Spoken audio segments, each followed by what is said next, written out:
Hello बच्चों, चलिए प्रश्न को देखते हैं। निम्न कथनों को पढ़ें और गलत कथन को चुनें। हमारे पास दिए हुए विकल्प हैं। विकल्प ए, वीर्य को कृत्रिम वीर्य सेचन के लिए ताप द्वारा संरक्षित करते हैं। विकल्प बी, जंतुओं का समान नस्लों के बीच प्रजनन परंतु जंतुओं की 4 से 6 पीढ़ियों तक कोई भी उभय पूर्वज ना हो वही प्रजनन कहलाता है। विकल्प सी, अंतः विशिष्ट संकरण का उदाहरण खच्चर है। विकल्प डी, हाइनी मादा गधे और नर घोड़े के बीच संकरण है। प्रश्न की मुख्य अवधारणा है, इस प्रश्न की मुख्य अवधारणा है, इस प्रश्न की मुख्य अवधारणा है कृत्रिम वीर्य सेचन। कृत्रिम वीर्य सेचन, इस प्रश्न की मुख्य अवधारणा है कृत्रिम वीर्य सेचन। कृत्रिम वीर्य सेचन में श्रेष्ठ नर के वीर्य को संरक्षित किया जाता है। यहाँ पर श्रेष्ठ नर के वीर्य को क्या किया जाता है? संरक्षित किया जाता है। संरक्षित वीर्य को द्रव्य नाइट्रोजन में रखा जाता है।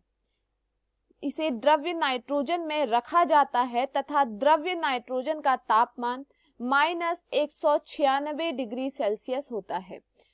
द्रव्य का तापमान -196 डिग्री सेल्सियस होता है।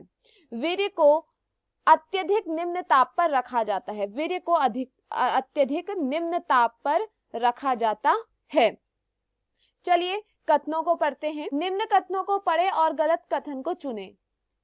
ए, वीर्य को कृत्रिम वीर्य सेचन के लिए ताप द्वारा संरक्षित किया जाता है।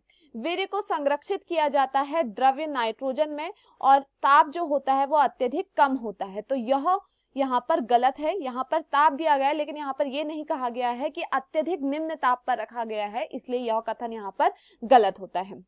बी, जंतुओं का समान नस्लों के बीच प्रजनन परंतु दोनों जंतुओं की 4 से 6 पीढ़ियों तक कोई भी उभय पूर्वज ना हो वही प्रजनन कहलाता है। यह सत्य है। यह वही संकरण कहलाता है और वही संकरण वही प्रजनन की ही एक विधि है। अंतः विशिष्ट संकरण का उदाहरण खच्चर है। अंतः विशिष्ट संकरण का उदाहरण खच्चर है। अंतः विशिष्ट संकरण में क्या किया जाता है कि एक घोड़ी तथा नर गधे के बीच में यहाँ पे क्या कराया जाता है? संकरण कराया जाता है, जिससे खच्चर प्राप्त होता है।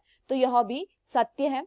हाइनी मादा गधे और घोड़े के बीच संकरण है। यह भी सत्य है कि मादा गधे और नर घोड़े के बीच में जब संकरण कराया जाता है तो हाइनी प्राप्त होती है। तो यह भी सत्य है। तो हमसे प्रश्न में पूछा गया था कि निम्न कथनों को पढ़े और गलत कथन सुने। तो यहाँ पर गलत कथन क्या है? विकल्प ए। विकल्प ए यहाँ पर गलत है। तो हमारे दिए हुए विकल्पों में से सही विकल्प है विकल्प ए। मैं आशा करती हूँ आपको यह समझ में आया होगा। धन्यवाद।